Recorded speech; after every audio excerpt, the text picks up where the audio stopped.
Hi everyone, this is Dawn and I want to welcome you back to the Christmas in July Hop. Of course, this is week number 4 and it is hosted here on YouTube by Ruth's Inkwell and Left-Handed Crafter.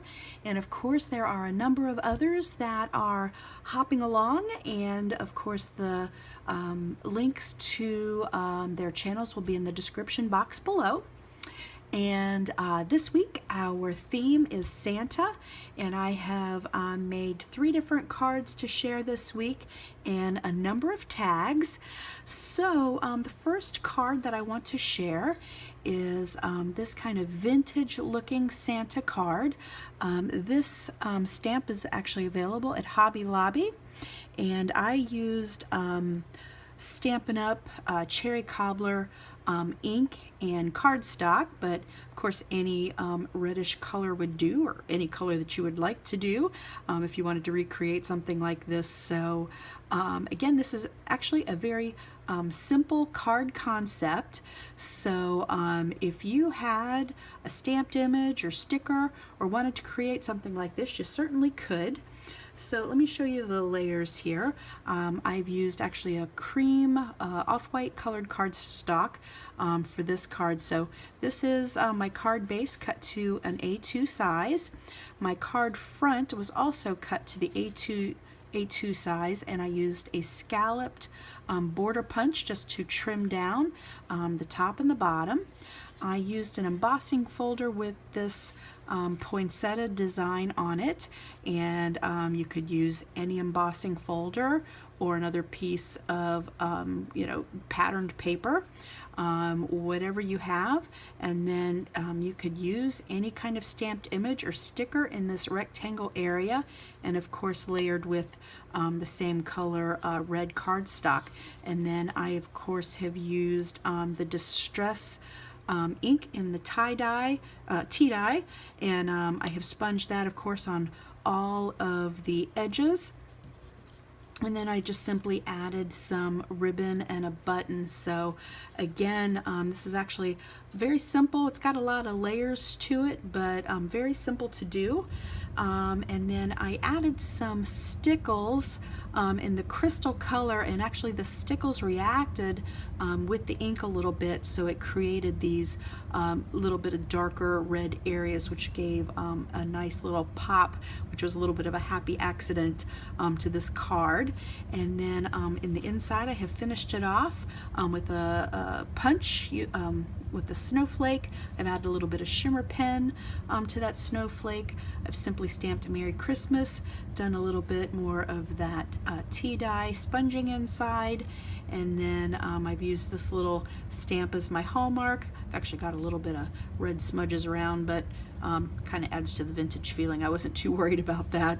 My husband actually was with me. We were in Joann's a few weeks ago, and he pointed out this little Santa stamp to me, and I was really glad he did. So cute little Santa and the reindeer that I used as my little hallmark back here. So this is card number 1.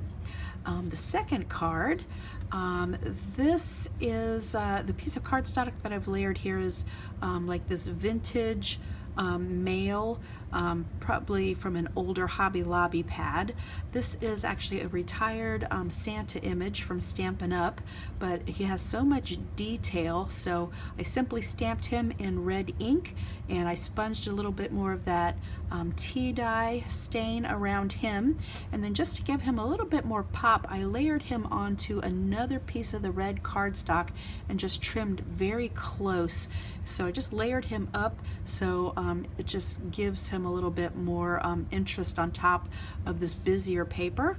I've simply layered some lace and some white velvet ribbon.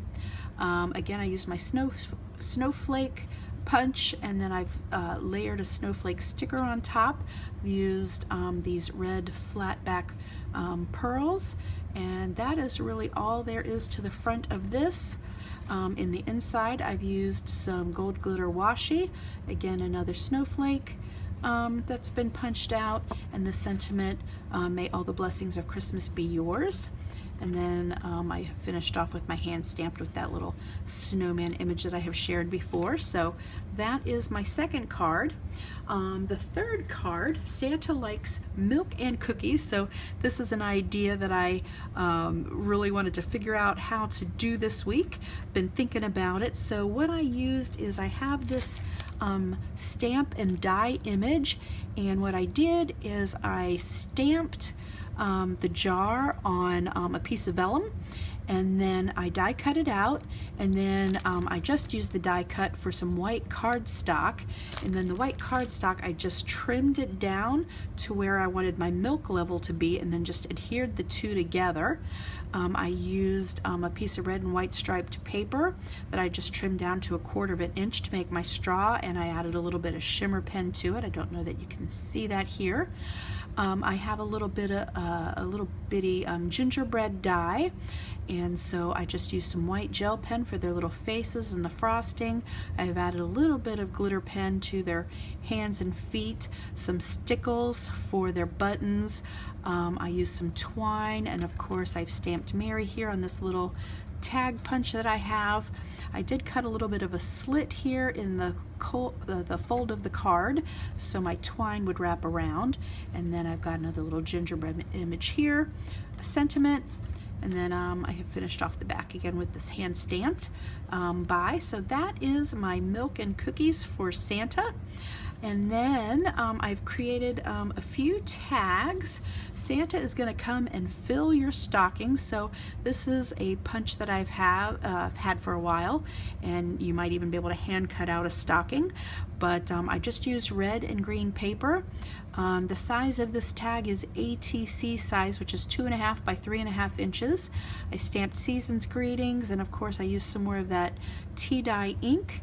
I've used a lot of stickles that I just smooshed around with my finger. I used a black pen to give some faux stitching, and another little snowflake sticker. Just added some ribbon and twine, and on the back I've stamped to and from. So this is one tag, and then these are the easiest tags. I was at Hobby Lobby and I got these vintage looking little Santa stickers, and then I also had these pre-made tags. So they're chalkboard tags at the black on the bottom and the cream on the top. So I have used a couple of different washi tapes. I've got these with the gold dots, and then I've got this with the gold glitter, and I stamped ho ho ho. So I just used all of these little vintage Santa stickers, and I've used some various ribbon and twine for the tops. I used some smaller stickers that were from the same page on the back. So this one's a little poinsettia. I stamped to and from. This little Santa's holding some gifts. This one's coming down the fireplace. And they're all pretty much similar. This one is a Christmas tree. This one's Santa coming down the chimney. And I've used a few different ribbons. Santa's with this little deer, and he's checking his list, and here he is with some, looks like letters. Again, some of these smaller stickers on the back. Look at this cute little deer. So all of these stickers were from the same page. I used the whole page of stickers, and then there were 10 tags in the package. So just used the one little sheet of stickers, and I have 10 tags, and again I've used various ribbons and twine. So these came out really cute, so I'm very happy with this, and this was a very simple project. So thank you very much for stopping by and checking in this week. Again, check out what all of the ladies have to share this week. I would like to remind you, I am doing a giveaway, If you would like to check out my video from last week, Christmas in July Hop number 3, and the instructions are there. But I am giving away this pocket letter that I made using a pink and snow theme, and I will have some other little goodies. So if you want to watch that video and just follow the instructions if you would like to participate in the giveaway. So again, thanks so much for stopping by. Thank you Brandy and Ruth for hosting, and been having a whole lot of fun playing along. Let us know if you're creating some things, and we'll all be ready for the holidays. I am looking forward to having these things made and ready to go to make one of the busiest times, but I think one of the most fun times, a little less hectic. So glad to get a little bit ahead. So until next time, thanks for stopping by.